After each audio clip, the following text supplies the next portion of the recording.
Добро вечер со топ тема на ваша страна. Еврокомесарот Хан смета дека регионот не може да биде успешен во евроинтеграциите без економска стимулација. Но дали Македонија ќе стигне да ги спроведе бараните реформи? Дали средствата за енергетика и инфраструктура ќе бидат деблокирани? Што би содржал новиот закон за енергетика? Каков е имиџот на Македонија по аферите со изградбата на патиштата? Вечерва во топ тема на ваша страна дискутираат директорот на ЕЛЕМ Кристијан Мицковски и професорите Атанаско Туневски и Драган Миновски. Останете со нас.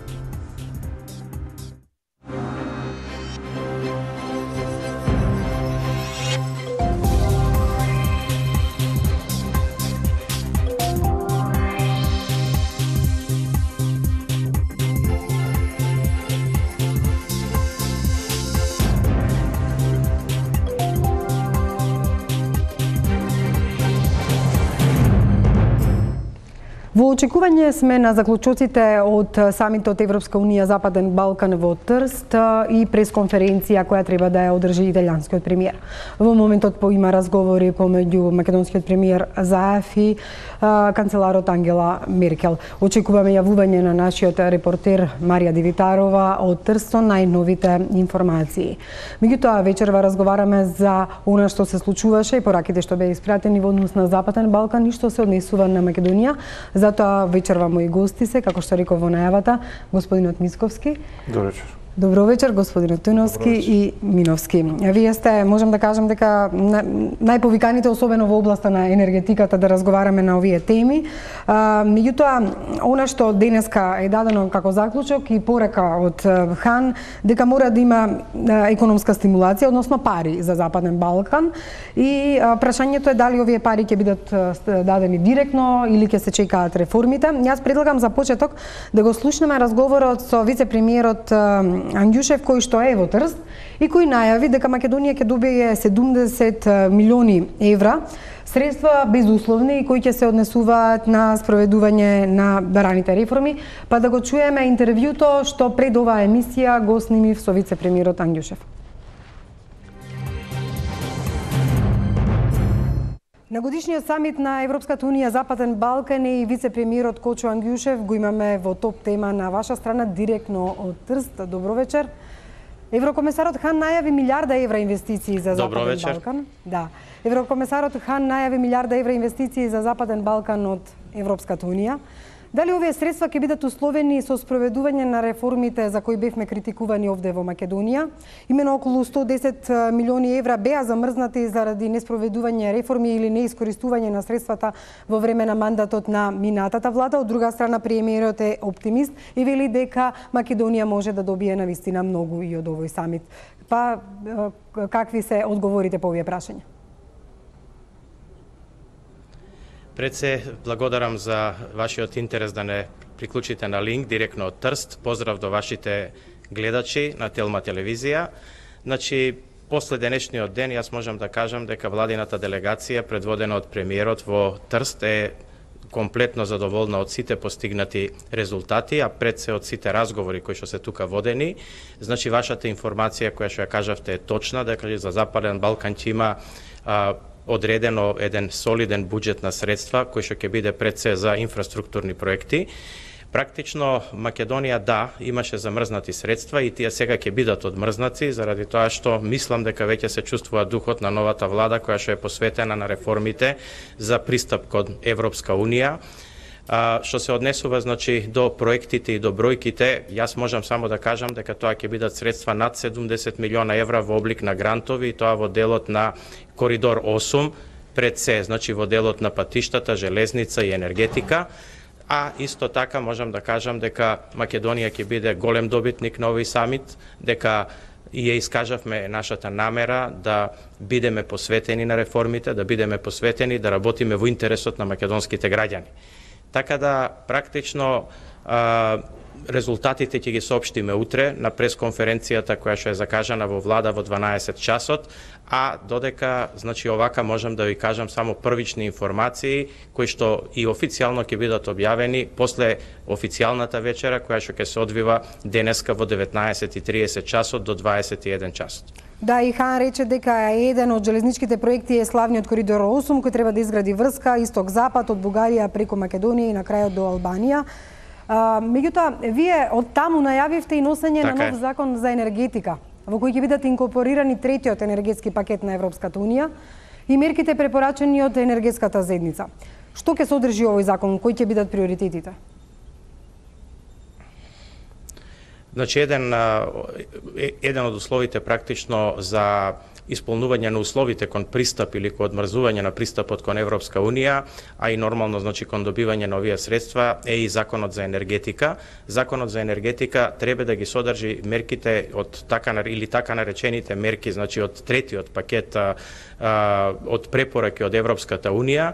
Тие мерки не се тешки за исполнување, практично нема со ништо да ги почувствуваат македонските граѓани, односно ќе ги почувствуваат само на позитивен начин. Мислам дека само ќе кажам две покрупни, а тоа е така наречениот unbundling или тоа е раздвојување, вака попластично објаснето, раздвојување на конфликтот на интерес што некои предпријатија го имаат. Имено имате вие предпријатија во енергетиката кои што имаат ист собственик, а имаат конфликт на интерес во твоето стопанисување. Значи, такви има и државни предпријатија, како што се МЕПСО и ЕЛЕМ, например, но такви има и приватни предпријатија кои што се занимаваат со сите дејности во енергетиката. Практично, сите овие предпријатија ќе мора да направат, значи, unbundling, односно раздвојување на својата собственичка и управувачка структура, за да може да се направи слободен пазар, односно да се направи конкуренција. Јас многу пати сето тоа го поистоветувам со мобилните оператори во Македонија и мислам дека во таа насока се јасни одредбите. Што се однесува, значи, во делот на конкурентноста, нормално Македонија мора да обезбеди, онака како што е секаде низ светот и Европа, по-слободен пазар и поголема конкурентност на пазарот, а тоа го прави, значи, либерализацијата, која што ќе биде веројатно малце убрзана од тоа што е сега предвидено во законот, али направена со многу чувство да на ниеден начин не влие врз животот и стандардот на граѓаните на Република Македонија. Можам да кажам дека тука разговаравме и со представникот на, односно директорот на енергетската заедница, господинот Копач, вчера, и многу јасно се договоривме како ќе ја воведеме ефтината тарифа на електрична енергија, а при тоа ќе ги задоволиме сите европски критериуми. Така да, еве уште една што го потврдувам од тука, ќе можеме утре и повеќе за таа работа да продискутираме. Значи, законот треба да обезбеди либерализација на пазарот. Од друга страна, Македонија нема добар имидж заради користење на средства од инфраструктурата, кога станува збор за патиштата. Конкретно зборуваме еве за пример автопатот кој се го градеше актор Демир Капија Смоквица. Дали Македонија и покрај вака средствата кои се наоѓаат под мониторинг на ОЛАФ може да се надева на средства за инфраструктура, значи за други патишта или еве за железничи и слично? Видете, иако може би бевме критикувани за многуте средби што првиот месец ги остваривме со целокупната меѓународна заедница, но мислам дека тие беа неопходни за да го покажеме новиот дух на реформите во владата на Република Македонија и можам да ви кажам дека тој е препознаен од целокупната меѓународна заедница и таквите средства ќе бидат одмрзнати, односно негативната референца која што Македонија ја имаше во светот, мислам дека во овој месец и половина во голема мерка успеавме да ја поправиме. Значи ли тоа дека безусловно ќе бидат одмрзнати средствата што стоја долго време замрзнати, дека без да имате, дека мора да се спроведат реформи или да се искористат овие капацитети, ќе бидат дадени, што би се рекло, без никакви претходни остварувања? Значи, јас пошеднаш ке повторам, е многу препознатлив реформскиот дух во владата, препознатлива е јасната намера да се направат реформите во интерес на граѓаните на Република Македонија и повторно сакам да потенцирам дека не се сите тие реформи за да ние пристапиме кон Европска Унија. Тие реформи се пред се да го направиме животот во Македонија подобар и да го направиме малце порамноправен за сите. Практично, тоа е препознаено и тука дополнителни условувања нема. И за крај, како Македонија да не биде повеќе енергетски зависна? Како да ја намали таа своја енергетска зависност? Па Македонија не може преку ноќ да стане енергетски независна, затоа што Македонија уназад 20-30 години енергетски зависна и уште повеќе последните години Македонија стана уште позависна енергетски, бидејќи ако го гледате историски производството во Македонија е на најниско ниво у последните 15 години последната година. И тоа е постојано во опаѓање заради тоа што практично македонските производствени капацитети не работеа, односно не произведуваа онолку колку што беше планирано последните години. Ние за да Македонија направиме помалку енергетски зависна, ќе мораме прво да го подигнеме капацитетот на производство на домашните компании. Не допустливо е да вие имате електрани, као што е, например, РЕК Осломеј, која што 2 години не работи ништо, тоа го кошта електроенергетскиот систем во Македонија 16 милиона евра на годишно ниво и мислам дека тезата дека подобро е да се увезува струја отколку да не работи, отколку да работи Осломеј, а струјата да биде поскапа, е теза која што може да ја кажат луѓе кои што не се во реалниот бизнис, заради тоа што во тој случај фиксните трошоци кои што се случуваат во Осломеј не исчезнуваат кога вие увезувате струја.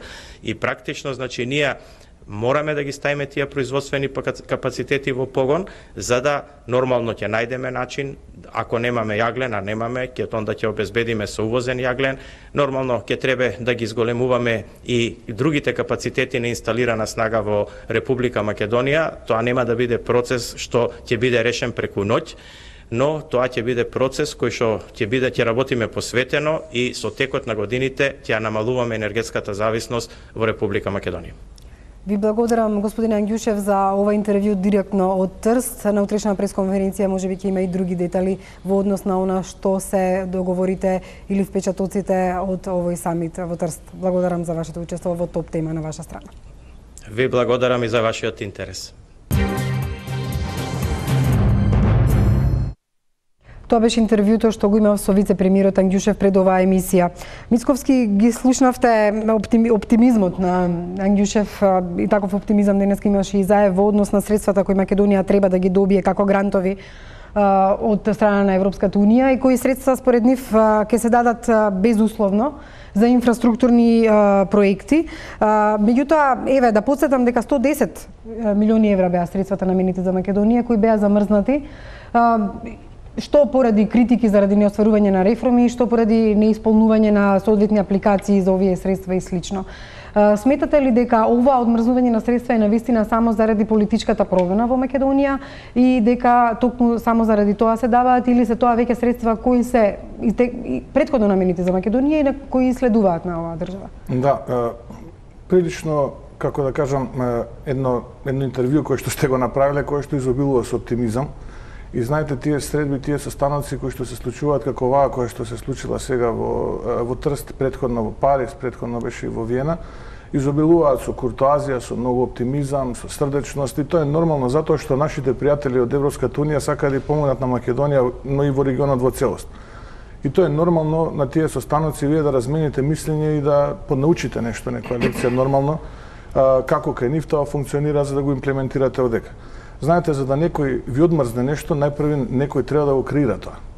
Значи, некој прво создал некаква апликација, обезбедил одреден број средства, обезбедил волумен на парични средства, а потоа, знаеме и самите, поради наметнатата политичка криза која што беше во Македонија изминатите 2 години, тие средства некако не финишира. Еве, таа политичка криза кулминираше со формирање на нова влада и предпоставувам тоа е еден од мотивите кои што ја има Европската комисија да ги ослободи тие средства. Но ќе повторам, станува збор за средства кои што некој претходно треба да ги одработи. Знаете, тие средства не ви паѓаат вас од небо, него претходно некој треба да ги одработи, да креира проекти, да аплицира за тие проекти и визави тие проекти тогаш Европската комисија да обезбеди средства, да оцени дали тие проекти се економски исплатливи, да види дали тие проекти имаат апликабилност или не и тогаш она носи одлука дали тие средства да ви ги одобри или не. Знаете, таму има сериозни критериуми при доделување на средства. Дали тие критериуми беа причина тие 110 милиони да не бидат дадени за Македонија, еве беа замрзнати, чувствувате ли вие, еве бидејќи доаѓате од претходната влада, дека не можевте да ги искористите тие средства? Токму тоа сакам да ви го кажам, дека претходната влада ги подготвила тие проекти, аплицирала со тие проекти, ги поминала сите тие филтри, сите тие критериуми и ги обезбедила тие средства. Но средства, се извинам. Но поради оваа наметната политичка криза која што беше овие 2 години, претпоставам дека тие средства не завршија конечно наму каде што требаше да завршат. Но добре, еве конечно тие средства ќе дојдат во Македонија, не се 110 како што рековте, еве слушнавме од вице-премиерот дека станува збор за 70 милиони евра. Инаку чисто да имате представа што значи 70 милиони евра во електроенергетиката, ќе почнам од крајот на излагањето на вице-премиерот со Осломе. Еве да речеме, ние имаме физибилити студија што значи модернизација и ревитализација на Осломе, која што чини 4 пати повеќе од тие средства. За да имате чувство што значат тие средства. Инаку тековните проекти на ЕЛЕМ развојни за нови производни капацитети во овој момент кои што се одработени, за кои што е обезбедено финансирање, се некаде околу 3 пати повеќе од тие 70 милиони средства кои што се обезбедени од тековната ликвидност, но средства кои што се обезбедени се разбира и од заеми од заемодаватели како што се Европската банка, останати приватни банки и така натаму. Имам пред да го ја вклучам колешката од Трст повторно. Дуневски, сметате ли дека овие 70 милиони се само поддршка заради промената на власта и дали тие средства реално ќе бидат, најавата е дека ќе бидат искористени за коридорот 8, можеби, меѓутоа не се ни толку многу. Од она што јас го чув од самитот во Трст денеска, ние без потреба се фокусираме само на овие 70 милиони евра наменети за Македонија. Тоа е веста, ние како новинари ја влечеме, нели, поентата. Јас разбрав 70 милиони евра се добиени како грант неповратни средства за Македонија. Целиот пакет кој што денеска беше спомнат во Трст е милиарда евра за целиот регион. Јасно, не милиарда евра само за Македонија, но во тие милиарда евра Македонија веројатно се надевам ќе земе значаен удел. Деталите ги очекуваме на утрешната пресконференција. Значи јас не би се согласил дека 70 милиони средства кои што како неповратен грант се дават на Македонија се беззначајни. Кога велиме блокирање на процесите, Европската заедница не ги блокира само овие 70 милиони евра, туку сите средства од ЕБРД и сличните банки кои што беа наменети за финансирање предса на инфраструктурата и на енергетиката во Македонија, заради погрешните постапки на владата во изминатите 2-3 години, кои што веројатно во вашата емисија ќе ги илустрираме, беа на некој начин стопирани, замрзнати и беа ставени под лед. Значи не се работи за 70 како цифра, туку се работи за многу повеќе пари кои што на некој начин сега се ослободуваат. Миновски, во однос на искористувањето на средствата, било да се 70 милиони или повеќе во енергетскиот сектор, па и во инфраструктурата, тоа навистина не е голема бројка, меѓутоа веројатно ќе бидат приоритетно искористени во тие области. Што според вас сметате дека треба најбрзо да се направи со тие средства? Мислам дека треба да се зголеми се поголемата искористеност на обновливите извори на електрична енергија во Република Македонија и тие средства да се инвестираат во енергетската ефикасност. Средствата инвестирани во енергетска ефикасност најбрзо се враќаат како повратна инвестиција. Овие средства исто така треба да бидат инвестирани во нови гасни коридори, да се намали односно да се направи диверсификација во однос на снабдувањето со природен газ, да се најдат нови извори, нови интерконективни врски со соседите.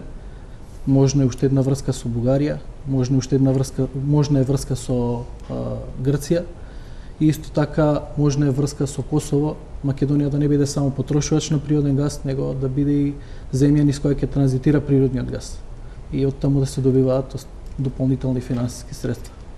Во моментов се надевам дека Марија Девитарова ја вклучуваме од Трст, која што треба да ги каже заклучоците од самитот ЕУ Западен Балкан и евентуално доколку има информации за средбата Меркел-Заев. Повели Марија.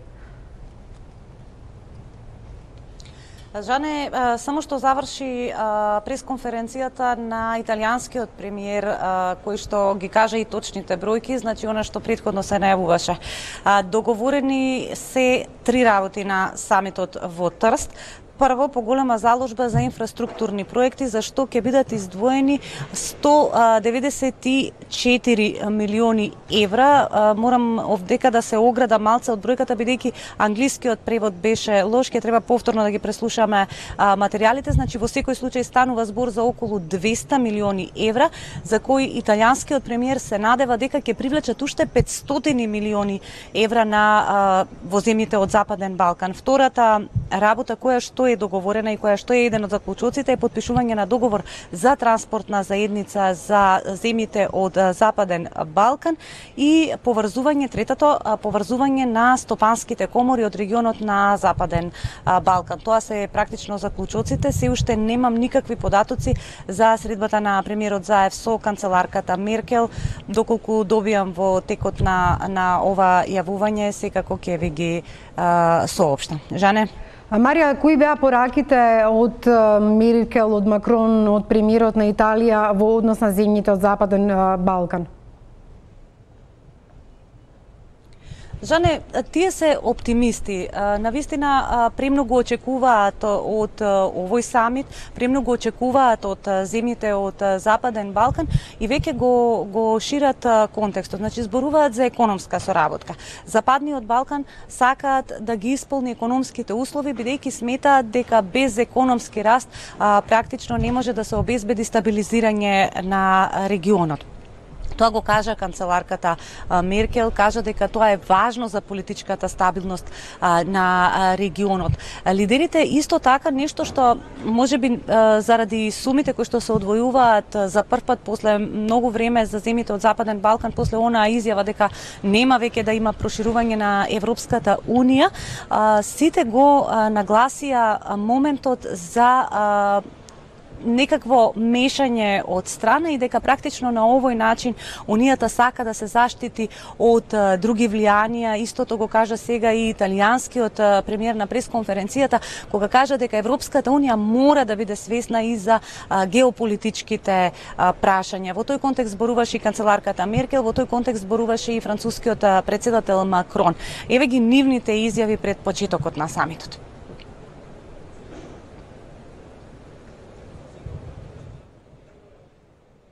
L'occasione di uno scambio di vedute. Европската Унија мора да има визија и заедничка гледна точка во еден меѓународен контекст кој денес покажува растечки и ветувачки економски развој на глобално ниво, но во исто време попречено тензии на потешкоти и во меѓународните економски односи, како и недоразбирањата на геополитички план. Затоа една Европа сплотена и силна значи придонес за стабилноста и за мирот. И тоа пред се го представува за регионот на Западен Балкан, за кој денес ќе разговараме. Верувам дека самитот со земјите од Балканот демонстрира дека нашата заедничка задача е да се погрижиме овие земји да имаат добар развој и дека чекор по чекор ќе се приближат кон Европската Унија. Од почетокот на низата конференции со овие држави бевме во состојба да приметиме одредени успеси, како на пример успехот што се однесува до работата на младите или во полето на експертите и научниците, или пак во оние проекти за иднината кои можеме заеднички да ги разрешиме. Политичката стабилност во регионот значи политичка стабилност за нас. Го знаеме тоа од многу искуства.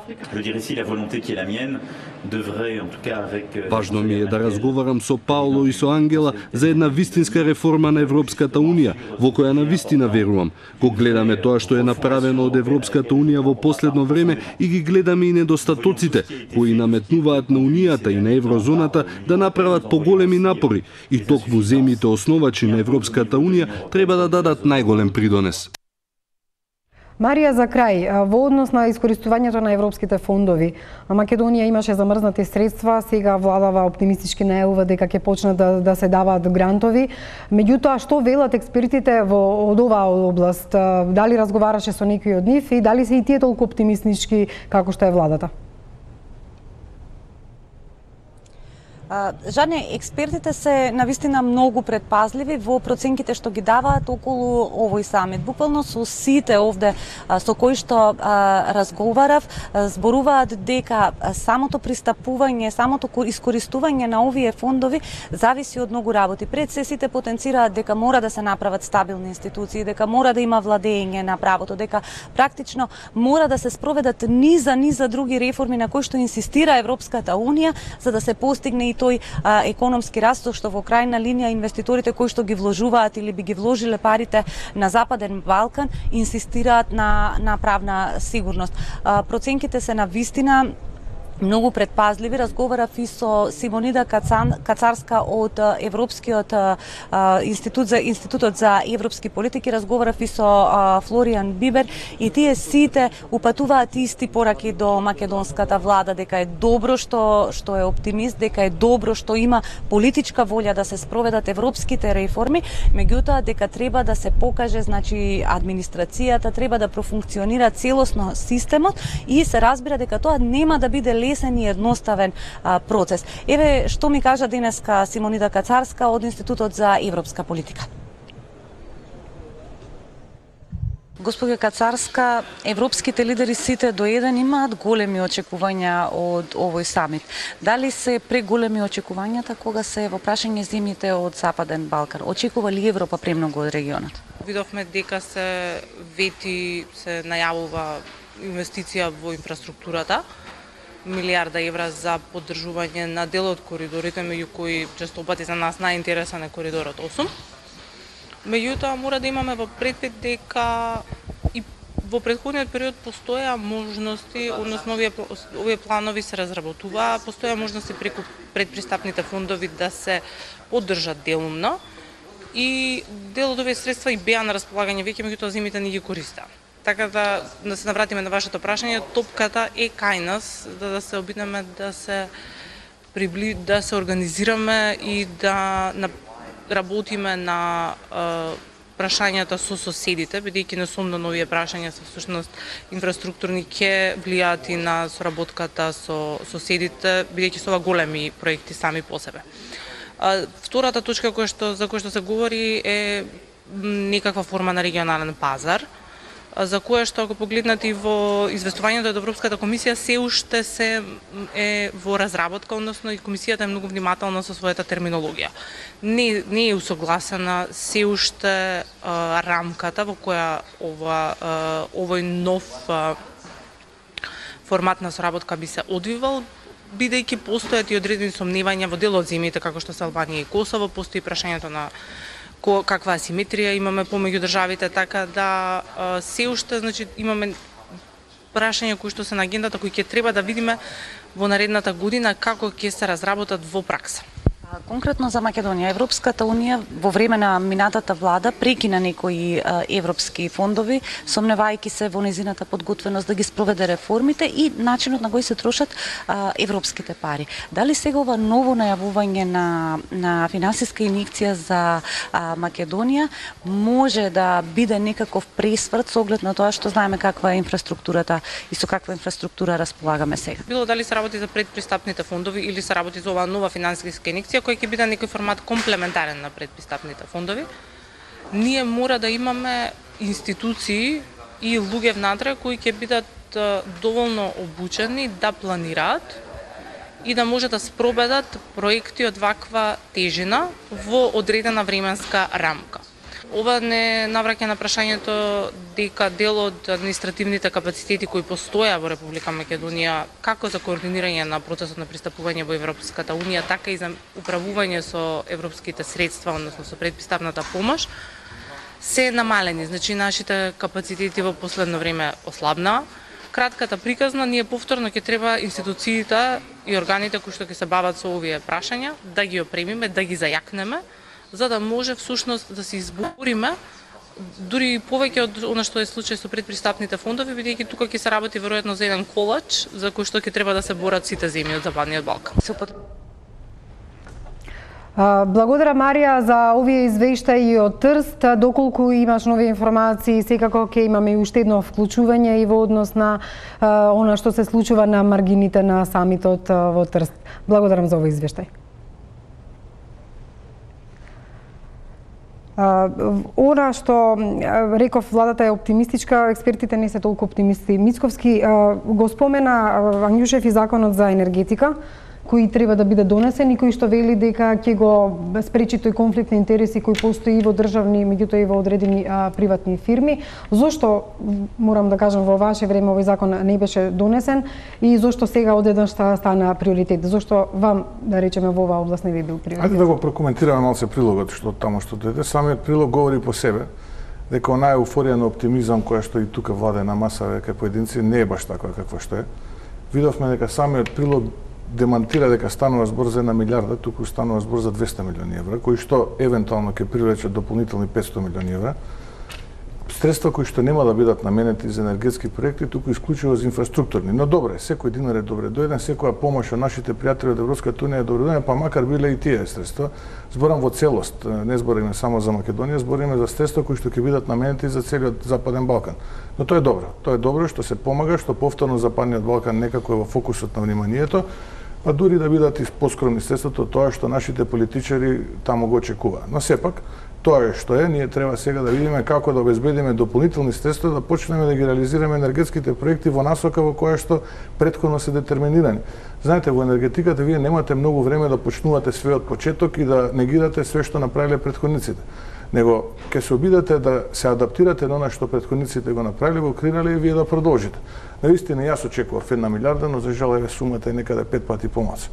Оптимизмот, еве како што рековте вие, кај експертите кои што имаат поголемо искуство, можеби нашите политичари, бидејќи ги следат подолго време приликите и односите на релација Западен Балкан Европска комисија, се воздржани да видиме како ќе биде понатаму. Јас се надевам дека сето ова ќе иде брзо, брзо ќе се применуваат тие проекти и брзо овие средства ќе најдат апликативна примена. Што се несуваме, прашавте за законот за енергетика, минатата влада апсолутно работеше на овој закон. Всушност и минатата влада го иницираше овој закон за енергетика, го дефинираше костурот, но знаете, владата секогаш треба да се води од интересите на граѓаните. За да биде појасно што значи раздвојување или популарно наречениот трет пакет или unbundling, тоа значи дека МЕПСО и ЕЛЕМ треба да имаат различен стопан, ние би рекле народски или собственик. Во овој момент МЕПСО и ЕЛЕМ се собственост на владата, односно владата ги номинира управувачките кадри, ги номинира луѓето кои што управуваат со овие компании. Unbundlingот, раздвојувањето подразбира тоа да не е така. И има 3 пилари, 3 столба како тоа да се изведе, еден од нив е и продажба на ЕЛЕМ. Ако е тоа суштината, во ред, тогаш велиме да имаме unbundling, ЕЛЕМ ќе го продадеме на приватен инвеститор, имам искуство во минатото што значи да се продава енергетски капацитет, има и туневски дискутирано доста на таа тема, а МЕПСО достане да речеме достане МЕПСО собственост на државата. Но имаме и приватна компанија која е кособственик на Гама, тој е преносниот систем оператор за газ и истата врши снабдување со газ преку своја фирма. И тука треба да имаме раздвојување, односно таа компанија да се одлучи или ќе врши пренос на газ или ќе врши снабдување. Тоа е суштината, да добијат различен стопан. И има различни начини како тоа се прави. Знаете, имплементирањето и заживувањето на законот за енергетика не е unbundlingот. Тоа е можеби наједноставната реформа која што требаше да се случи. Многу посуштинска е дерегулирањето на ЕЛЕМ и либерализацијата на пазарот. Се надевам понатаму во емисијата ќе може да правиме симулации. Суштината е таа да биде појасно што значи unbundling кај државните компании и кај приватна. Имаме еден случај за приватна компанија и еден случај за државни компании, МЕПСО и ЕЛЕМ, односно Гама и уште една друга компанија. Да се осврнеме исто така и на овие средства што ги кажа Марија во прилогот 194 или околу 200 милиони евра за инфраструктурни проекти, што вели Мицковски извлекувајќи ги од таа милиарда и секако и ваш коментар за законот за енергетика. Па добро, јас не би се сложил дека 200 милиони се само и вашата новинарка рече дека се 200 милиони веднаш најавени, но и 500 милиони ќе привлечат. Сега некакви детали најави и вице-премиерот за утрешната пресконференција. Моите информации дека се работи за милиарда, нека бидат и 700 милиони, сега да не шпекулираме, да не велиме дека самитот во Трст е неуспешен ако бидат 700 милиони, а не биде милиарда. Значи тоа се сепак сериозни пари. Пред се, ми е докрај јасна и намерата да се минимизира оптимизмот што владе. Значи факт е дека највисоките европски раководители, највисоките европски земји, најважните европски земји се собраа со земјите од Западен Балкан во Трст и владе една општа желба, една општа тенденција да земјите од Западен Балкан се поддржат. Јасно не може во 2 дена се да се реши, ама ако се има позитивен дух, ако има позитивна енергија, сега е оставено на земјите од Западен Балкан да ги направат потребните реформи во своите собствени законодавства и во своите собствени земји, за да тие 700 милиони евра денеска, а утре дај Боже и уште толку, стигнат во тие земји. Значи ние не можеме да очекуваме дека сериозни пари ќе стигнат ако ние седиме во место и не направиме ништо. На тема закон за енергетика. Значи, не е јасно, и денеска не е јасно, можеме да полемизираме и со колегата Мицковски, за 2 години не успеваме како држава да го донесеме законот за енергетика. Значи, владата го најави самата на крај на 2015 дека ќе го донесе, па најави и тоа не се случи. Најави дека во средината на 2016 ќе го донесе, повторно не се случи, и на крај на 2016 не се случи и еве се уште не е донесен. Ние на тема недонесување на тој нов закон за енергетика трпиме сериозни санкции. Значи ние како држава против нас се води постапка од мај 2016 во Советот за министри на енергетската заедница. Значи не е воопшто пријатно да против вас како држава се води постапка затоа што законот за енергетика не сте го согласиле со тој така наречен трет пакет. За да не постои во јавноста недоразбирање што тој трет пакет носи. Значи тој трет пакет не е наменет за Западен Балкан само, тој трет пакет важи и за земјите од Европската унија. Значи не бара Европската унија од нас нешто што не го наложува самата на себе. Значи Европската унија од 2007 година почнува да разговара и Европската комисија од 2007 година го носи тој предлог и тој предлог на така наречен трет пакет енергетски стапува на сила во 2009 година. Ние во 2013 година како потписници на договорот за енергетска заедница сме обврзани да го почитуваме.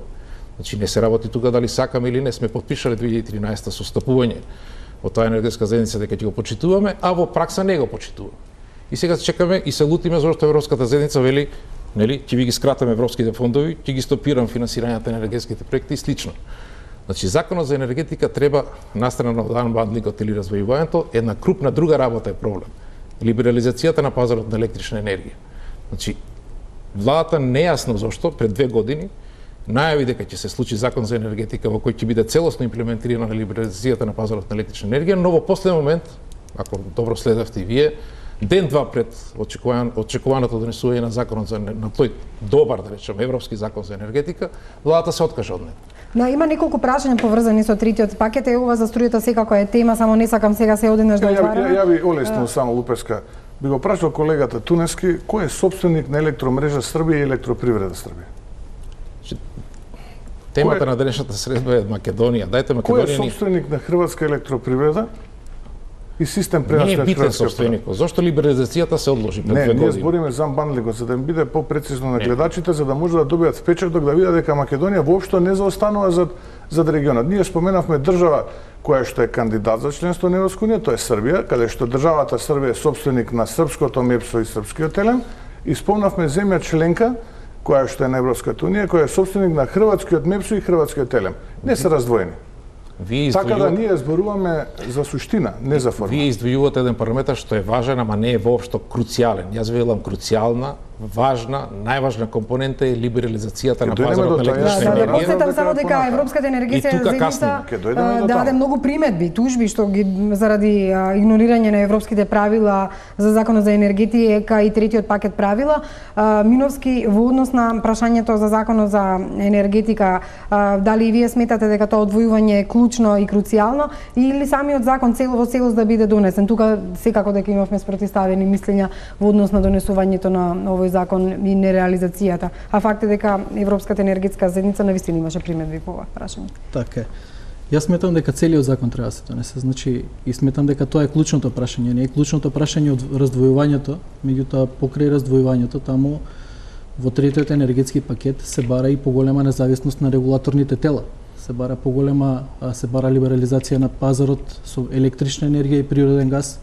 Не е само електричната енергија разгледувана со третиот енергетски пакет. Меѓутоа, исто така сметам дека не е проблем дали државата ќе биде собственик и на двете компании. Државата и во Хрватска и во Србија е собственик на двете компании, меѓутоа таму собственоста е поделена помеѓу една државна институција и друга државна институција. Дали тоа ќе биде министерство кое ќе се однесува на транспорт и врски или Министерство за економија, дали тоа владата или друга некоја државна институција, меѓутоа сепак е направено раздвојување барем во хрватското. По надлежности на министерство, не по собственост, приватна и државна. Так. Значи покрај вие само наведовте еден аспект од можноста за тоа раздвојување како приватизација на енергетска компанија во случајот Телем. Меѓутоа постојат и други начини, затоа треба сите аспекти да се разгледаат и тоа раздвојување може многу лесно да се направи и може многу лесно да се реализира. Пауза за реклами и продолжуваме со оваа дебата.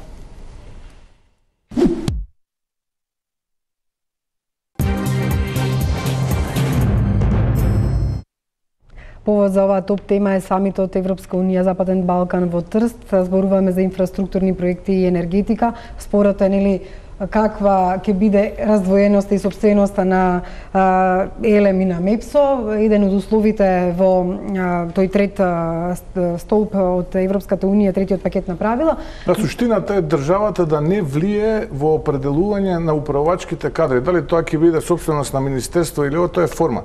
Суштината е како државата да направиме да не влие и на двете места. Тоа е.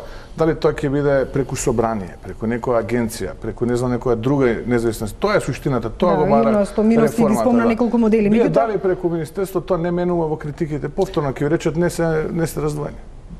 Да. Тоа е. Пазете, ние не знам зашто толку време и толку внимание посветуваме на анбандлингот. И вице-премиерот рече анбандлингот е работа што се прави лесно и брзо и не е спорна. Анбандлингот не е спорен. Јас два пати се обидувам да го наметнам фокусот кон либерализацијата на пазарот на електрична енергија. Зошто тоа се обидувам да го направам? Рековме третиот енергетски пакет важи и за Европа, сега важи од 2013 година и за нас. Европа почна да го применува од 2009 до 2014, 5 години од имплементација покажа дека за третина се намали цената на електричната енергија во европските земји. Тогаш со право се поставува прашањето зошто ние веднаш не го имплементиравме, како што впрочем ни беше на крајот на 2014. Тоа да, сакам да го одговори Мицковски, зашто не беше имплементирано? Зошто веднаш не го имплементиравме кога сите резултати од Европа велеа дека е позитивно и ние, односно нашата влада тогаш на 2014 година на крај велеше да ќе го донесеме и сите компании се спремаат да ќе се донесе и народот беше спремен да ќе се донесе и 2-3 дена пред да чекаме да се прогласи тој закон за официјален, тој закон се сврте за 180. Заради таквото вртење на законот за 180, ние имаме до ден денеска, од 2 години, 2,5 години, скоро 3 години, имаме големи проблеми од Европската енергетска заедница. Велат Република Македонија е земја против која таа енергетска заедница има најголем број спорови. Значи ние од лидер во регионот на тема енергетика, не велам до 2006, бевме лидер до 2010, можеби 2012, влеговме во 2013 со идеја дека ќе останеме лидер, но во последните 4 години направивме вратоломии. Зошто Мицковски го направи тие вратоломии во однос на либерализација на пазарот и навистина беше симптоматично како владата преку ноќ навистина едно друго решение донесе спротивно на најавената либерализација. Секоја одговорна влада како примарна цел го има интересот на граѓаните. Во тој момент владата оцени дека доколку дојде до либерализација 100% на пазарот на електрична енергија, тоа не го направи спонтано, него врз основа на темелна анализа, која што во тој момент постоеше и со податоците кои што ги имавме на располагање и компарирањата што ги имавме со земјите од Европската унија, донесе заклучок дека во овој момент, ако ние дозволевме 100% на либерализација, тогаш граѓаните ќе плаќаат до 20% поскапа електрична енергија. Само за илустрација, ако го анализирате просекот на цената на електрична енергија што граѓаните на Република Македонија го плаќаат во последните 3 години, 14, 15 и 16 година, е за 2,5 пати помал од просекот што го плаќаат граѓаните на земјите членки на Европска унија во последните 3 години, 14, 15 и 16. Со други зборови, ние сме некаде околу 5 денари за киловат час, они се околу 12,5 денари за киловат час. И повторно стојам на таа теза и ќе дискутираме сега со бројки, доколку дојде до либерализација на пазарот на електрична енергија каде што граѓаните ќе купуваат слободно на истиот, тогаш во моментот таа цена на електрична енергија ќе биде можеби повеќе од 20% поскапа поради условите кои што влијаат на пазарот на електрична енергија и берзите кои што се во Европа репер за одредување на таа цена. Владата не го напушти процесот на либерализација, него седнавме, преговаравме со тогашното раководство на Европската енергетска заедница и рековме да, ние продолжуваме, но тоа ќе го спроведеме во етапи, за да успееме да го подготвиме пазарот да го абсорбира сиот ризик кој што постоеше во тој момент, а од друга страна да го подготвиме ЕЛЕМ да може да биде рамноправен учесник на тој пазар, бидејќи ЕЛЕМ е гломазна компанија која што има повеќе од 5000 вработени, да ја возможиме на ЕЛЕМ да направи свој нетворк, своја мрежа во земјите членки на Европска унија, но и оние кои не се членки а поседуваат берзи кои што се ликвидни, за да може и таа да биде рамноправна со овие трговци кои што имаат по 1, 2, 3, 5 вработени луѓе. Тоа беше главниот мотив. Од една страна да ги заштитиме граѓаните ценовниот шок, а од друга страна да ја подготвиме ЕЛЕМ подготвена да го абсорбира сиот ризик и потенцијал кој што следуваше. Миновски, сметате ли дека ова било вистински ризик и дека токму покачувањето на цената на електричната енергија било опасност дури до 20% како што е Мицковски? Па сега пред малку слушнавме дека баш неспремноста на компаниите, посебно на Елем, била една од причините за одлагање на либерализацијата. Значи, во изминатиот период Елем, производството на електрична енергија од АД е во постојан пат. Со зголемено производство на електрична енергија од АД, со негово учество на регионалните берзи, со отварање на тие трговски мрежи за трговија со електрична енергија, пласма на електричната енергија на регионалните берзи, ќе се овозможеше Елем да оствари дополнителен профит и тој профит да биде наменет за намалување на тоа влијание и тој шок, да кажеме дека би бил за граѓаните со зголемување на цената. Меѓутоа, тоа зголемување не би било толку големо колку што беше представено од анализите, некаде околу, колку што се сеќавам, 17 до 20% беше предвидено со анализите. Мои проценки анализи покажуваа дека такво големо влијание не би имала либерализацијата на пазарот, од аспект што во тој период цените на берзите не беа толку многу високи и друг дел е во однос на производството на електрична енергија од АД. Како што кажав, зголемувањето производство ќе доведеше до пониска производна цена. Туневски? Видете, пак не ми е јасно. Значи, ние тој закон за енергетика го подготвувавме со месеци. Сите бевме сложни, и министерот за економија, и вице-премиерот, и премиерот, и сите фактори што беа вклучени, дека либерализацијата е потребна и дека е корисно за Македонија да се случи.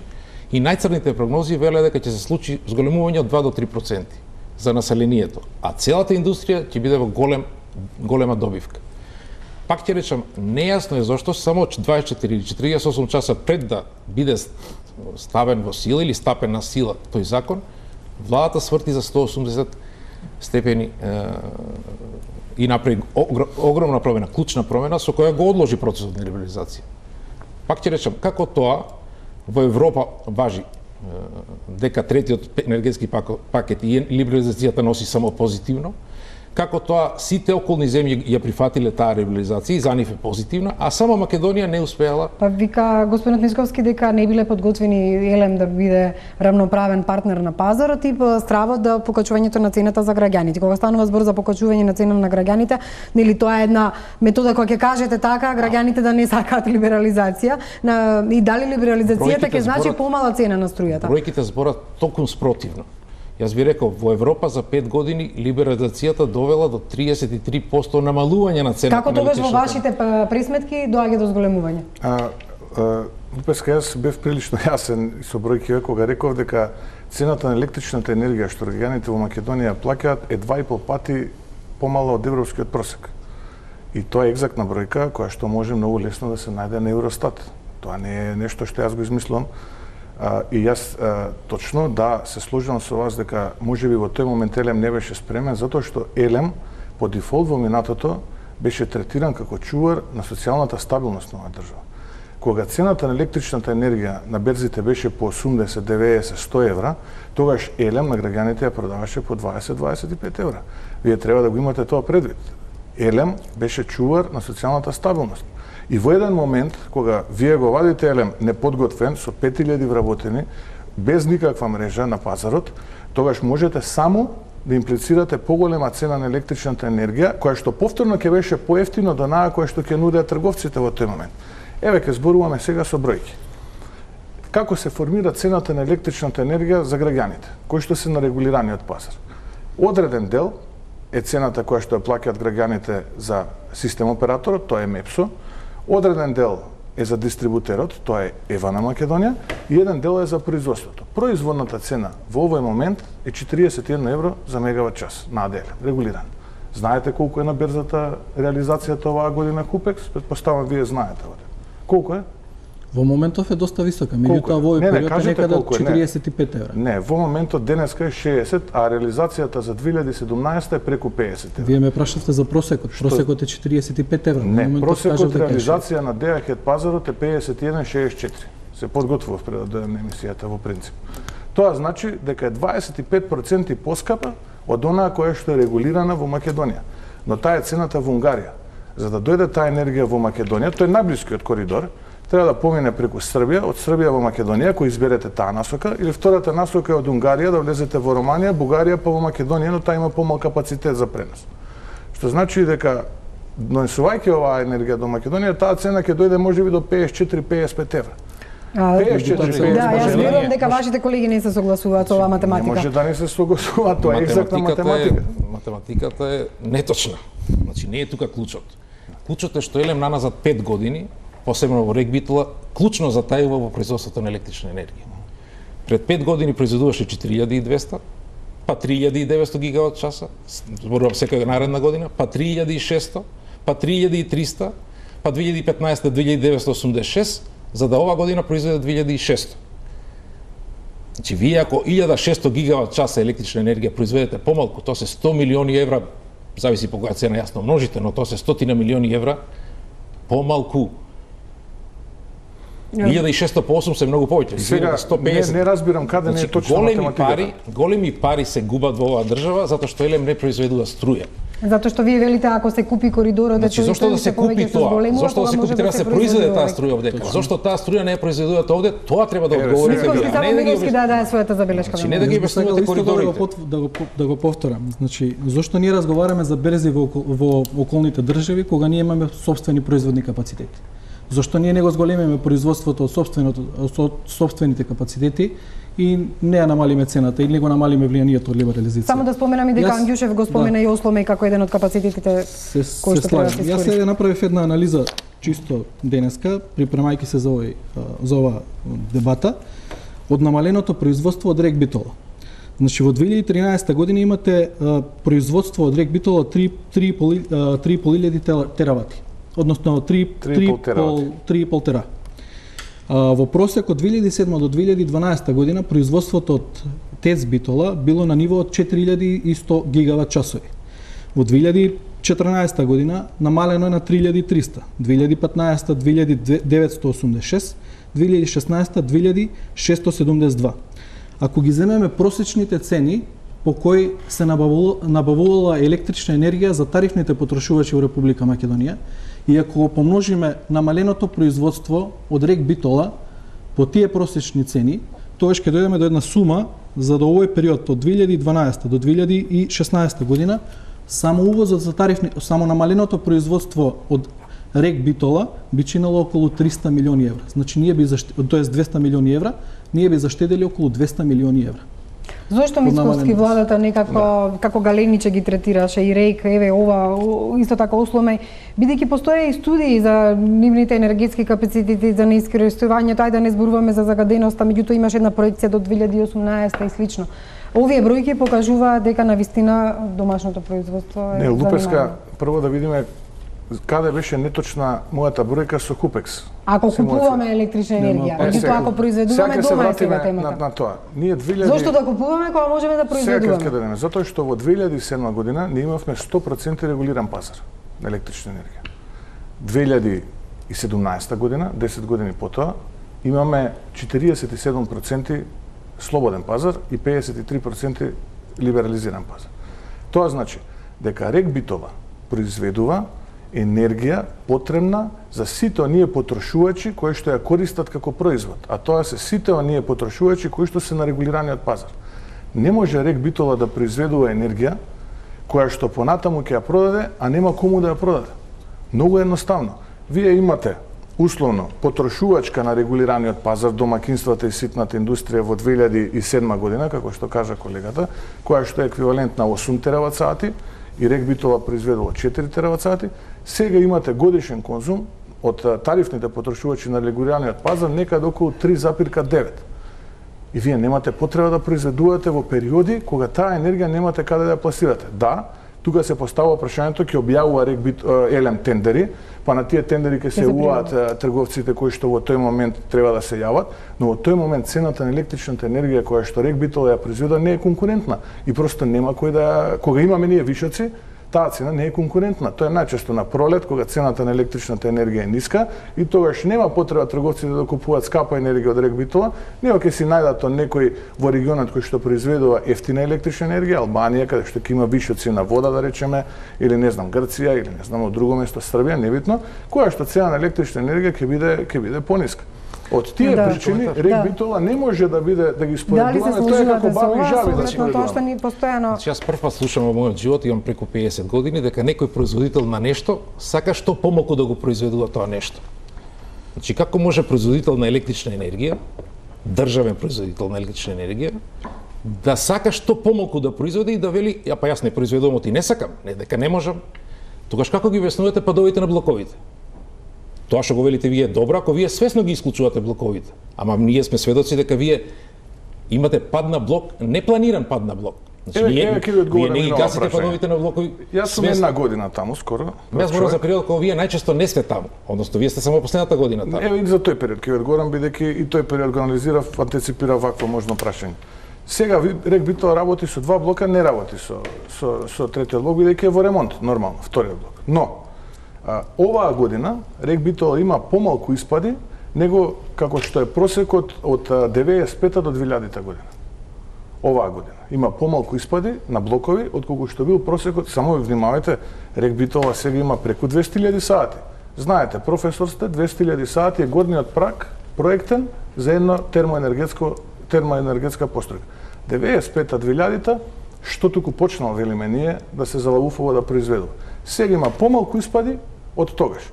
Не велам јас дека РЕК Битола тунески е горд со тоа што произведува помалку, него велам сме горди што успеавме да го оптимираме производството, да произведуваме кога е потребно и тој вишок да го продадеме на пазарот и да обезбедиме во моментот 1,2 милиарди денари депозити во банките како елем, да имаме нула долгови према кооперантите и физичките лица, односно вработените во АДЛМ, да обезбедиме средства за сите развојни проекти и да можеме да гледаме како да ја развиваме компанијата да биде рамноправен учесник на електроенергетскиот пазар. Тоа е Миновски да одговорите уште нова, па потоа одиме со прашања од блокот за инфраструктурата. Како успевате од некоја црна работа да направите бела. Се обидувате, ама не успевате.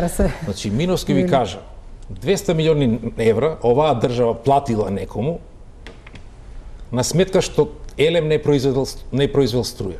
Не е точна таа теза. 200 милиона платиле компаниите кои што се на слободниот пазар, не платила државата. Миновски, вашата теза дека можеле да ја купат таа струја од РЕК Битола, така? Кои што се на слободниот пазар. Да, само да се дообјасни. Не е државата, зашто сега шириме вакви навози? Не платила државата. Значи сите 200 милиони, значи вие ја обезбедувате само кого обезбедувате како ЕЛЕМ? Обезбедуваме во моментот енергијата неопходна за сите потрошувачи кои што се на регулираниот пазар. И увозот тоа што ЕЛЕМ го прави не е доволно за таа енергија. Нас како држава, сите домаќинства се повеќе од што бројките што вие ги произведувате. Миновски, да објасните во однос на купувањето од домашниот производител. Немојте вака се поучаваме. Значи вие нашата мала индустрија и нашата голема индустрија велите дека не е македонска по таа логика. Значи нема што за неа да правам струја. Не, тоа се клиенти кои што купуваат енергија на слободниот пазар. Зошто не од вас? Клиенти кои што Зошто не? Затоа што во тој момент ЕЛЕМ не произвел конкурентна енергија за да ја продаде таму. Добро, ајде, да Миновски ве молам да го објасните дека можело да се купи електрична енергија. Кажани неколку работи овде. Прво беше кажано дека вие сте направиле одлична оптимизација на производните капацитети и со тоа сте успеале да го намалите увозот. Ако беше направена одлична оптимизација на производните капацитети, немаше да има увоз на електрична енергија во јануар кога купивте за 6 милиони евра. Второ, значи не може да продавате електрична енергија, немате можност да продавате електрична енергија на другите компании во Македонија, односно на другите потрошувачи, освен оние кои се на регулираниот пазар. Зошто продавате вишоци и како ги продавате вишоците? Значи, вие можете да го правите, имате можност, имате капацитет и со зголеменото производство, со оптимизирањето на производните капацитети, јас сум сигурен дека производната цена на АДЛМ може уште далеку повеќе да падне од ова што е сега. Да одговорам вака. Споменавте за јануари месец, кога АДЛМ почна фактички да се грижи да ги снабдува сите оние потрошувачи кои што се на регулираниот пазар. Видете, токму кога го кажав моментот дека ние го оптимиравме производството, го оптимиравме на потребите кои што ни беа во декември месец доставени за јануари месец.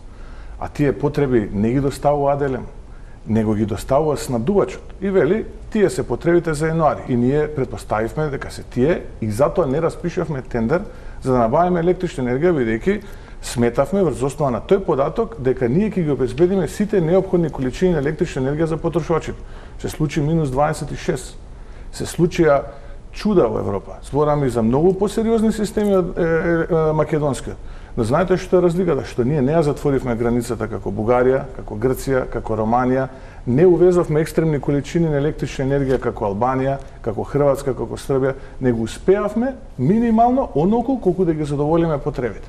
Но тоа го покривме, господин Миновски, со оние количини на енергија што ги продадовме во ноември-декември, со зголеменото производство кое што го генерираше АДЛМ и во овој момент е некаде околу 5,5% споредено со она што беше планирано, сите тие показатели во равенката нас ни даваат на крај резултат кој што е позитивен и кој што Миновски, само да одговорите на оваа реплика и затоа што морам да најавам блок со реклами и да одиме на другите. Меѓутоа, оптимизацијата на производните капацитети подразбира вие да ги имате и одредени балансни количини на електрична енергија кои во периоди на такви непланирани екстремни ситуации ќе може да одговорите како компанија. Знаете, во многу стручна дебата ќе влеземе и гледачите не да ова не е точно. Знам дека имате стручен аспект на поставени. Пауза за реклами и одиме со прашањата во однос на инфраструктурата.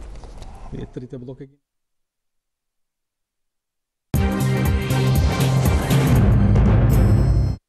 Само да кажам дека во студиото е многу топло и ако ние се потиме не затоа што ни е тешко да поставуваме и одговараме на прашањата, туку затоа што навистина е топло. Можеме ли ние да поставиме прашање? Па вие меѓу себе може да си поставите прашање како експерти, јас сум само медијатор на оваа дебата. За неколку минути или 5-10 минути зборуваме за намаленото производство на АДЛМ во последните 5 години пред се. Како тога и се обидуваме со различни аргументи да браниме или да напаѓаме зашто е тоа така? Како ќе објасните или кој е вашето објаснување или која е вашата аргументација за зголемената потрошувачка на мазут од 2008 до 2016? Само ќе замолам да биде последно прашање од овој сет затоа што на луѓето тоа е тоа затоа што ние помалку струја правиме, а многу мазут трошиме за да правиме. Така барем објаснете за да разберете. Трошевме 13.000 тони како држава во РЕК Битола 2008. Јас имам податок до 2013 се 30.000 тони. Колегата Миновски ми вика 36 дека се сега лани, а дека се приклучи 30 годинава. Како ова ќе успеете да го одбраните? Еве, ќе ви одговорам на прашањето. Знаете ли сега колку троши РЕК Битола? Па 2016 41.000 тон. Еве последниот квартал колку троши мазот РЕК Битола. Па не, тоа само вие го знаете. Еве јас ќе кажам 1,2 грама на киловат-сат, односно 2 пати помалце од што е просекот кој што ја го споменавте. А знаете зашто се троши толкова количина на мазот? Затоа што јагленот кој што се гореше во котлите со пониска калорична вредност. Или рударите ќе кажат, кога доаѓа крајот на еден рудник и почетокот на друг, тогаш е најнеквалитетниот јаглен. Дојде крајот на Суодол, почна ископот на ПЈС, популарно наречената подинска јагленова серија, и се отвори новиот рудник Брод Неотино, и од тие причини РЕК Битола мораше како суплемент за да ги постигне параметрите на блоковите да користи зголемено количество на маса. Јас разбирам зголемено 10, 20%, 30%, ама 400%. Европската пракса е до 3 пати. Добро, вие 4 пати успеавте да надминете европската е до 3. Видете, јас да разбирам дека сте вие навистина сите експерти во трошење на мазут за 12 секунди. И ова се, овие се добри компарации. Меѓутоа, колегата Манасиев ја направи анализата што аналитика Think Tank-от ја даде некаде во април и која вели за останат и неодржлив транспортниот и енергетскиот сектор во Македонија и ги наведува проблемите и во транспортниот сектор, меѓутоа и во другите инфраструктурни области, па да видиме што се тие заклучоци. Заостанат и неодржлив е транспортниот и енергетскиот сектор во Македонија. Земјата е многу чекори назад во исполнувањето на реформите во овие два сектори, а казната е повлекување на дел од парите наменети за инвестиции. Ова се само дел од наодите во истражувањето на Think Tank организацијата Аналитика, која ги анализирала клучните проблеми во транспортот и енергетиката. Според Аналитика, во секторот транспорт најпроблематично е тоа што возниот парк е застарен и неефикасен. Има премногу автомобили на дизел и бензин, во возилата најчесто се возат 1 до 2 патници, а малку се користи јавниот транспорт, кој исто така е застарен. Сето ова го позиционира транспортниот сектор на самиот врв меѓу загадувачите во земјава. Според истражувањето, ако земјата спроведе реформи да се намали зависноста од фосилни горива, да се субвенционираат електрични возила, може не само да се избори со загадувањето, туку и да заштеди. Препорака е зголемувањето на мобилноста на граѓаните и стоките да се направи на одржлив начин, со користење на алтернативи на фосилните горива и воедно напуштање на класичниот транспорт со лични патнички возила. Па така до 2050 година овие реформи би ја чинеле земјата 1,8 милиарди евра, а неспроведувањето на реформите би чинело преку 2 милиарди евра. Тоа значи дека реформите би донеле почист воздух и заштита од преку 200 милиони евра. Во анализата се посочуваат позитивни примери како промоција на Скопје како велоград со вкупна должина на патеките од 51 км и субвенции за купување на велосипеди во висина од 10 милиони денари. Се планира и набавка на 50 електрични автобуси кои би ги замениле старите. Од аналитика како мерки за подобрување на транспортот предлагаат и такса за возење низ центарот на градот по примерот на некои европски метрополи, субвенционирање на такси превозниците за набавка на електрични возила и возила на плин, како и кампањи за споделување на превоз и слично. Според истражувањето, најголемите проблеми во енергетскиот сектор се неравнотежата помеѓу потрошувачката и понудата, увозната зависност и оперативната ефикасност на секторот, која вклучува ефикасно утврдување на цените. Во текот на последната деценија, потрошувачката е ранми на домашната понуда на струја, а јазот се пополнува со увезена струја.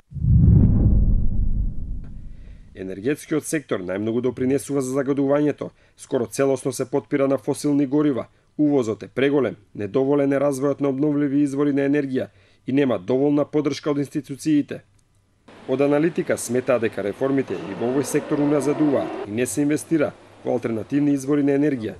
Позитивен е примерот само со ветерниот парк во Богданци, но други вакви инвестиции нема. Предлагаат да се либерализира пазарот на електрична енергија за домакинствата, да се вратат енергетските пасоши за сите градби, да се овозможи граѓаните без формирање на фирма да произведуваат електрична енергија и таа да ја даваат во системот со договор со снабдувачот. Во истражувањето е наведено дека и двата сектори не се имуни на корупција. Во анализата како пример за можна корупција во транспортот се споменува случајот со изградбата на автопатот Демиркапија Смоквица во вредност од 210 милиони евра. Грчкото обвинителство започна постапка против градежната компанија Актор за измама и за перење пари во висина од 50 милиони евра. Во секторот енергетика како примери за можна корупција се наведени случаите Тарифа и Труст, кои се во надлежност на СЈО. Првиот се однесува за набавка на софтвер за елен, а вториот за ископ на јаловина и јаглен во рудникот Суводол во Битола во вредност од 17 милиони евра, а за која обвинет газата на Трансперт Сејат Кочан. Во овој дел на емисијата ќе зборуваме за инфраструктурните проекти. Денеска во интервју за Deutsche Welle Хан изјави дека имаме 6 конкретни транспортни проекти во делот на автопатите и во делот на железницата. Еден од железничките проекти е и славниот Коридор 8 кој треба да изгради врска исток-запад од Бугарија преку Македонија и на крајот до Албанија. Овој коридор навистина е многу битен за Македонија, меѓутоа долги години е неостварлив. Дали повторно коридорот ќе зависи од средствата што ќе бидат издвоени од Европската унија, а од друга страна да кажам дека Македонија е неславна и заставена под истрага, нели, компанијата Олаф кога станува збор за европски компанијата Актор страна на Олаф кога станува збор за европски пари. Како сега Европската унија ќе има навистина доверба да вложи во еден клучен коридор за Македонија и во овој инфраструктурен проект за да може да се реализира, и мислите ли дека е остварливо? Овој коридор е не случајно избран затоа што е навистина клучен. Наместо оската компатибилно со оската север-југ, односно коридорот 10, имаме коридор 8 и тоа за Македонија е исклучителна важност затоа што дури тогаш ние ќе станеме крстосница на патиштата. Значи го имаме овој коридор 10, кога би го имали коридор 8, ние би биле многу стратешки поважни, геополитички поважни. И добра вест е дека Европската унија планира да го финансира тоа. Добро вест е што и Бугарија и Албанија веројатно имаат сериозен интерес да тоа се случи. Во светло на позитивната енергија и соработка што постои во регионот, односно нашата земја и со сите соседи, тој коридор е јасно уште повеќе важен. Денеска неколку изјави од премиерот на Албанија читав со кој тој вели дека стабилноста наша како држава е директен интерес на нивната стабилност. Така што велите дали ние тоа ќе го изградиме. Ние ако сакаме, ако има политичка волја и ако има поддршка јасно од Европската унија, тоа ќе го изградиме. Зошто мислам дека ќе го изградиме? Па затоа што оваа држава пред 10 години имаше буџет 2 милиарди евра. Тој буџет наш како држава скокна на преку 4 милиарди евра, а ние од таа разлика од 2 милиарди евра, веројатно не знам точно каде, ама го направивме Скопје 2014 во Барок, направивме редица непродуктивни вложувања во разни панорамски тркала и слични работи, така што веројатно државата има пари, ама не плански и недобро се вложуваат. Миновски во однос на изградбата на коридорот 8 многу битен за Македонија, меѓутоа долги години незавршена пруга, апсолутно незавршен овој проект. Јас се слагам со професорот Тоневски дека доколку има капацитет, и аз сигурен сум дека има капацитет Македонија да со европска подршка овој коридор почне со реализација, да се заврши пругата кон Република Бугарија, да се продолжи пругата кон Република Албанија, исто така да се добијат, да се овозможи или проширување на патно поврзување со Република Бугарија, исто така и автопатско поврзување со Република Албанија понатака во иднина со завршување на одредени коридори и патни правци овде во Македонија. Господин Туновски критикуваше зашто на владата не е било приоритет во однос на парите од буџетот да инвестира на ова наместо на изградба на споменици и слично, и тоа е навистина една од најголемите критики за оваа влада, дека во однос на инфраструктурните проекти не вложила доволно, а таму кај што вложила, па сега имаме информации од новата влада, како што се патот Кичево-Охрид, патот кон Свети Никола и слично, дека има одредени отстапувања, неправилности, стопирани работи и слично. Наместо за инфраструктурни проекти се наменуваат средства за друго, а овој коридор е навистина клучен за Македонија. Некако со милиарди венени оди денеска, преска од дена милиарда дојдовме на 200 милиони, сега буџетов го направивме. Јас сега гледам и што кажал Хан, само да ви кажам дека во делот на транспортот ставаме на располагање околу 145 милиони евра, кои треба да потигнат инвестиции од 450 милиони евра. Тоа е тоа всушност што мислам дека колешката го кажува, и тоа се однесува само во однос на транспорт. Па така и за буџетот не е 4 милиарди, многу помалку, но не гледам и во ребалансов дека нешто значајно се намали тоа. Претпоставам дека така треба да продолжи идната влада. А и тоа го гледавме и слушавме од премиерот господинот Заев дека на тој начин ќе стимулираат потрошувачката, а со потрошувачката таа ќе биде тригер замаец да се зголеми економијата и бруто домашниот производ. Барем таа филозофија ја кажа на едно интервју, иако практично гледаме дека со субвенции ќе ја покачуваме минималната плата, што едно со друго се контрадикторни. Но не се, тоа ќе го ставиме на страна. Апсолутно секоја инвестиција во инфраструктура, дали е железница, дали е пат, е добре дојдена. Апсолутно секој денар вложен во еден таков проект е добре дојден и треба да се стимулира такви проекти. Но знаете, граѓаните не се наивни и не така одамна се сеќаваат на ние столови подигнати таму во близина на Крива Паланка, кога таа железница е на друга влада на СДСМ ја започна и онака ја напушти како да бегала пред освојувачите од Втората светска војна. Во име на тоа ВМРО-ДПМН, владата на ВМРО-ДПМН успеа да обезбеди средства и да најде начин и сили да продолжи тој проект изградба на железницата спрема Бугарија. Исто така владата на ВМРО-ДПМН успеа да обезбеди средства за финансирање на експресниот пат Куманово-Крива Паланка. Така што не можам никако да се сложам со тезата дека не биле приоритет, напротив, апсолутно бе тие проекти приоритет. Се надеваме дека идната влада ќе продолжи во таа насока, тоа се во интерес на граѓаните, тоа Зошто на пример има тука забелешки на стопирани изградбата на патот Кичево-Охрид, има отстапување од трасата. Заради, не знам, мршојаци и слични работи кои не биле предвидени, стопирана е уште еден автопат. Актор се уште не е пуштен во употреба заради проблеми, ова патот што го градеше Актор Демир Капјас во Смоквица заради проблеми токму со електричната енергија, она што Елем требало да го направи. Не Елем, електричната енергија таму е на МЕПСО и Невана, не е тоа. Добро, значи меѓутоа зборувам дека ништо тоа не е докрај реализирано и сега има забелешки. Ја не би сакал да се повторувам, не така одамна не на друга телевизија има соочување сегашниот министер и поранешниот министер за транспорт и врски. Јас прилично можев да бидам убедителен однос со страна на поранешниот министер. Но ако направите една анализа на изградени нови автопатишта, експресни патишта во Европа, па не се завршени. Не, ќе видите дека станува збор за сериозни отстапувања во трасите кои што се мерат во проценти до 50. И таа анализа е јавно достапна на интернет, може секој кој што повеќе се интересира околу ова да ја види. Видите, многу едноставно. За да една градба се случи инфраструктурна линиска, потребно да се направи геотехника. За да се направи таа геотехника, вие не можете со прецизно со 100 метра да копате бунари да знаете што ќе се случува или тунели кога имате на секој 10 метра да копате. Логично е дека ќе наидете на проблеми и тие проблеми ќе ги решавате. Впрочем, затоа сте седнали на тие столчиња за да ги решавате проблемите. Не можете вие да седнете на столчето министер, директор или слични да речете имам проблем, тој е крив. Не. Одговорен политичар седнува, констатира дека има проблем и бара решение. Тоа е суштина. Ова се политички флоскули. Јас слушав сериозни експерти, странски, не домашни, па да видат мотивирани од политика некаква локална домашна, кои што велеа дека така тунел не се прави просто. Значи не се прават подготвителните работи така како што се тука направени и каде што не знаете на што ќе наидете кога ќе почнете да го копате тунел. Јас воопшто не сум експерт по градежништво или по изградба на тунели, но ако го слушаме експертот, мене ми станува јасно дека не е добро направен проектот, не е добро направена трасата. Потребни се сега за патот кон Гевгелија да се изместат далеководите на Мепсо. Па како тоа не ги видовте далеководите на Мепсо дека постојат таму кога ја правевте трасата на Гевгелија?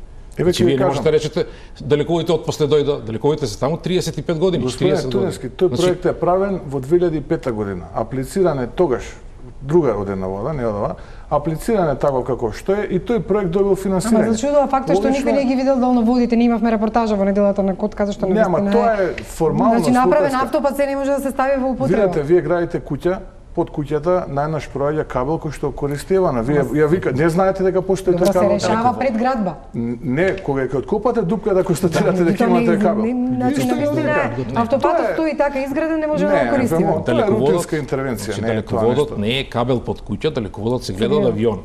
Миновски во однос на инфраструктурните проекти и патиштата во Македонија? Мислам дека овие проекти претходно, овие работи претходно што беа изнесени за постојните автопатишта, за градбата на постојните автопатишта, кажуваат само за едно дека неподготвено се почнати со реализација сите тие проекти. Таа неподготвеност денеска ги дава резултатите, значи зголемени цени за нивна доизградба, за нивно пуштање и сето тоа на терет на крај на граѓаните на Република Македонија. За жал. Марија Девитарова направи интервју со експертот за Балкан, за Западен Балкан од Универзитетот во град Флоријан Бибер, поставувајќи му прашања и во контекст на денешниот самит, меѓутоа и дали навистина Западен Балкан може да одговори на барањето од Европската унија за добивање на средства, па да го погледнеме. Или европски лидери имају превелика очекивања од балканских лидери кои до сада па и нису се баш тако показали кога су реформе европски у питању? Pa ja mislim da još uvijek Europska unija i dosta zemlje članice imaju strpljenje, ali sa druge strane naravno postoji nedostatak i spremnost unutar Evropska unije da se nastavi sa tom procesom. Naravno, vrata su otvorene i zna da postoji ta evropska perspektiva za zemlje Zapadnog Balkana, ali također ne vidimo dovoljno signala sa strane Evropska unije i sa strane zemlje članice da oni žele da ubržavu taj proces. Znači, oni kaže, vi radite reforme i ako ste spremni, onda dođete. Ali naravno, ne postoji neka poruka koja bi bilo jače da želi, da Evropska unija baš stvarno želi te zemlje da bude članove i da podrži te reforme. Naravno, faktički to radi, ali ne dovoljno jako, ne dovoljno glasno. I naravno, sa druge strane, ima dosta vlada u regionu koji možda nisu bili dovoljno spremni da radi šta treba da bude član Evropske unije. Da li sad očekujete da ovaj samit bude presvatna tačka u odnosima između Evropske unije i Balkana, zato što do sada pa i nisu baš verovali jednom drugome kao reliable partner? Da, pa to zavisi, ja mislim, između prijatelja mora da se ponekad kaže otvoreno šta su problemi u prijateljstvu. I to do sada Evropska unija nije dovoljno uradila, u smislu da nije rekla otvoreno šta su problemi u regionu, da je nedostatak demokracije, nedostatak vladavine prava, zlopotrebe, institucije. I sve to treba Evropska unija puno glasnije i jasnije da kaže. Previše se krije ponekad neke te stvari iza diplomatskog jezika koje niko ne razume i na kraju ima samo slika jedna ili drugog lidera koji rukuje lidera iz Evropske unije i onda poruka je kao mi možemo da nastavimo kako smo to uradili do sada. Znači, to Evropska unija mora da nađe neki hrabrost da otvoreno kaže šta je problem. I onda danas u summit ne bi očekiva neki breakthrough. To je više simbolički akt, ali ako simbolizam bude mi hoćemo da vi budete član Evropska unije, ali mi moramo otvoreno da govorimo o reformu, o demokraciju, onda to bi bila dobra poruka. Ja se plašim da poruka može da bude i mi hoćemo stabilnost, mi hoćemo mir na Balkanu i kako vi to radite, kako vi koja vrsta vlade imate, to nama ne zanima. I to bi bio loša poruka. Da li mislite da makedonske institucije imaju dovoljno kapaciteta da to isporuči ono što traži Evropska unija, to sa jedne strane, a sa druge strane, da li ova finansijska injekcija koja sad obećava Unija je pravi način da stabilizuje region? Mislim, ta financijska podrška je samo, prvo, ja se plašim da neće biti tako velika kako neki ljudi su to se nadali. I zbog toga ja uvek kažem, nije dobra ideja da se govori o Marshall plan, zato što to smo čuli već toliko puta i svaki put nije bio baš pravi Marshall plan. To bi bilo dobro nešto na taj način za regiju, ali to ne vidim da će doći do stvarnog Marshall plana za regionu. Ali što se tiče kapaciteta institucije, naravno to je problem, pogotovo ako je bio zloupotreba institucija prilično dugo i nezavisnost institucije nije bio obezbeđeno i sve to. Da se to onda pretvori u funkcionalne institucije ne može preko noć. Znači nije to samo, to je celom regionu, nije promjena vlada koja će voditi to do neke promjene u smislu da institucije imaju taj kapacitet, ali ima dovoljno ljudi koji imaju motivacija i svoju podršku za reforme i u tom smislu može da se to radi, ali nažalost to će biti jedan proces koji će trajati ipak. Koja je vaša procena? Bolje da ne dam procene, se kaže uvek da naučnici koji daju procene, to je kao majmuni koji šutiraju dartove na bord i to sigurno ću grešiti, ali ja mislim da neće biti, mislim, kad govorimo o Makedoniji, ne može da bude brže od 5 godina, nažalost to tako ide, može da bude manje od 10 godina, ako se rešava spor oko imena sa Grčkom, onda puno brže može da ide i sve zavisi od motivacije Evropska unija i od motivacija i mogućnosti vlade u Makedoniji. Будеме во завршница на оваа дебата. Туневски веста дека Александар Обрадовиќ, поранешниот директор на Електростопанство Србија, ќе дојде за директор на ЕЛЕМ во Македонија, предизвика на вистина разли критики. Ние новинарите го истражувавме неговиот бекграунд. Тој, иако беше поставен од Вучич, беше и од него разрашен, има многу афери поврзани со неговото име, има и добри работи во однос на некои реформи што ги спровел. Меѓутоа, веста дека странец ќе дојде за директор, особено со ваков еден бекграунд, појави многу прашања. Која е врската, например, на Обрадовиќ со актуелната влада, која е врската на Обрадовиќ со можеби вице-премиерот Ангјушев, дали тука има судебни интереси во однос на некои прашања и врски и конекции и слично. Како вие го објаснувате ова и верувам дека дали го одобрувате и сметате дека е потребно и дали мислите дека Обрадовиќ е вистинското лице кое може да направи зголемување или на ефикасноста на ЕЛЕМ? Јас не ги знам деталите, знам оно што јавноста го знае, не повеќе од тоа. За господинот Обрадовиќ сум чул и добри работи и вие сами рековте дека има и добри работи за него, значи не само афери. Добрите работи јас ги чув прв пат од член на надзорен одбор на Српската електростопанство, односно Српската електропривреда, кој што вели дека со 3-4 потека човекот, нели, Обрадовиќ направил добри работи во електростопанство на Србија. И една од неговите, да речем, позитивни страни е што барем така стои во информациите со кои може да се стигне на интернет, дека Српската електропривреда или Српското електростопанство по неговото доаѓање станува профитабилна компанија. Сега некој ќе рече лесно е тоа да се направи, мислам дека не е баш толку лесно за да тоа не биде голем плюс за него. Е сега точно дека и некакви афери се врзуваат, сега јас не сум откупување на возила, да. Ама возилата се најмал проблем во компанија која што прави обрт од 500-600 милиони евра годишно. Дали сте купиле едно Ауди помалку или повеќе? Па не, очигледно ќе биде скап проект Обрадовиќ ако му се тоа аспирациите и апетитите. Од друга страна пак не случајно во нашето законодавство е ставено дека мора да биде македонец. Дадено му е државјанство. Дадено е државјанство, ама сепак господинот Обрадовиќ не е македонец по род, он може да има државјанство, ама сепак ние што тука сме родени, што имаме деца, фамилија, родители и слично, не сакам да речам дека сме повеќе македонци од него, но сепак сме некој 30, некој 40, некој 50 години тука, родени тука, значи македонци по род, а не по пасош од пред 2-3 недели. Значи јас пак ќе речам, не би сакал па тоа да биде веднаш елиминаторна причина за неговото поставување или не поставување на така одговорна функција. Значи, мислам дека компромис е потребен. Еве, јас лично не сум воопшто вклучен во никакви посебни анализи, освен како обичен граѓанин ги следам нештата. Значи, дајте ние да ќе ставиме истакнат стручњак од областа на енергетика како генерален директор на АД ЕЛЕМ, а господинот Обрадовиќ нека биде прва негова десна рака. Значи, не е толкав грев да, мислам, ме разбирате, значи пак и господинот Обрадовиќ тука сите негови параметри позитивни ќе ги имаме, Но сепак зошто да не биде некој кој што наназад 50 години оваа држава школувала такви кадри. Миновски нема ли? Конечно, уште една реченица само, да не заборавиме дека енергетиката, особено АДЛМ, господинот Мицковски веројатно подобро од мене знае, има некаков безбедносен аспект во сета таа приказка, не е само енергетски аспект. Сега, затоа и не случајно е македонец мора да биде, и не случајно се бара пасош, и пасошот го има.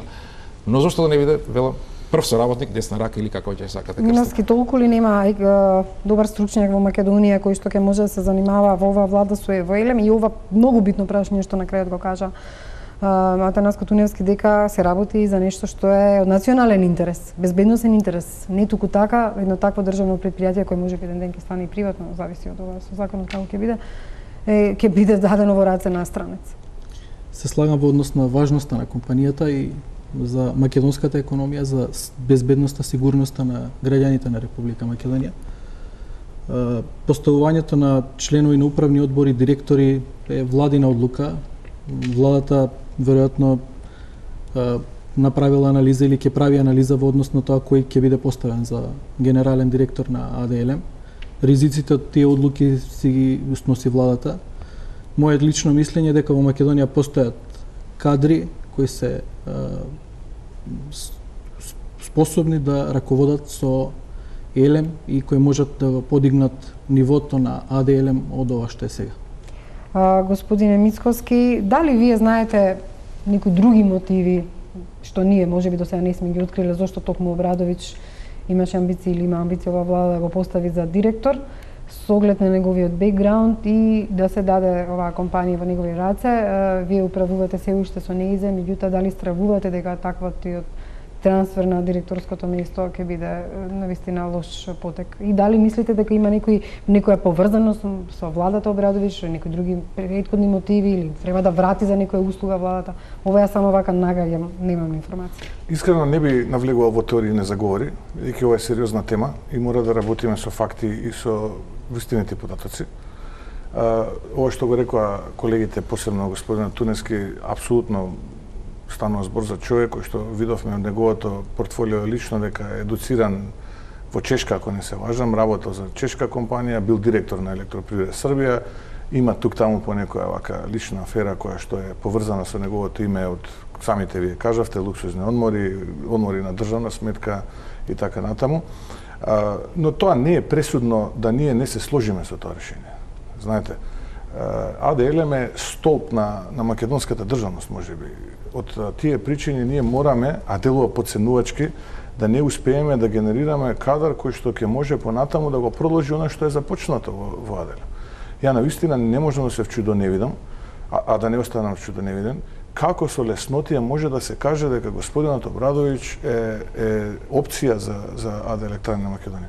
Тоа делува подценувачки за мене како универзитетски професор, претпоставувам и за овие луѓе пред мене како универзитетски професори, луѓе кои што едуцираме кадри кои што утре заутре треба својата професионална надградба да има токму дел од нив во производните капацитети на АДЛМ, па зашто да не бидат и вклучени во дел од тие раководни структури.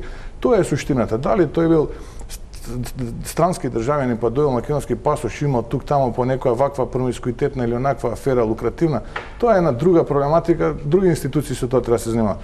Суштината е, немојте да го потценувате македонскиот народ. Ова ќе се врати како бумеранг. Тоа е суштината. Овој народ родил и ќе раѓа луѓе кои што се способни да се фатат во костет со најголемите предизвици. Ви благодарам на сите што бевте гости во вечерашната топ тема на ваша страна, иако повеќе време одвоивме на електричната енергија, производство, дистрибуција и слично и законот за енергетика. Се надевам дека на гледачите им е појасно како стојат работите во овој сектор. Благодарам што бевте вечерва со топ тема. Благодарам. Вам ви благодарам за вниманието. Останите со програмите на Телма.